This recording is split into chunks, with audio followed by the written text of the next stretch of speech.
Once you log in, you'll land on your dashboard where you'll see a summary of the prompts you've already created. On the left-hand side, you'll also find the main menu for easy navigation. Let's go ahead and click on Text Prompts. Here, you can generate high-quality text prompts for just about anything. No more guessing or trial and error.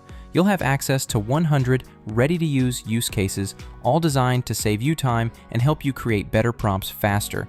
And if none of them match your exact needs, no worries. You can create your own by clicking Use Custom Use Case and filling in your specific details. Each use case comes with its own purpose, so you never have to wonder what a prompt is for. It's all organized to help you get clear, professional results effortlessly. Let's try an example. We'll create a prompt for course content. Click on the course content use case. Scroll down and you'll see a list of available purposes to choose from. You can also type in your own by clicking Use Custom Purpose. For this demo, let's choose Lesson Plan Creation.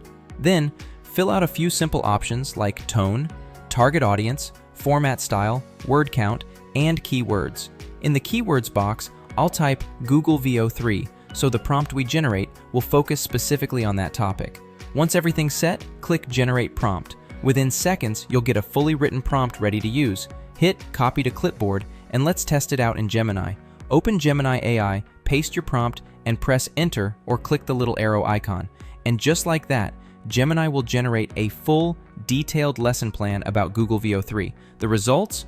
High quality and super relevant, thanks to the smart prompt built with Prompter IQ. No more wasting time, second guessing, or burning through credits trying random prompts. Prompter IQ makes the entire process smooth and reliable. Feel free to explore all the use cases or create your own custom one if you need something more specific. Everything's designed to help you work faster and get better results without the headache.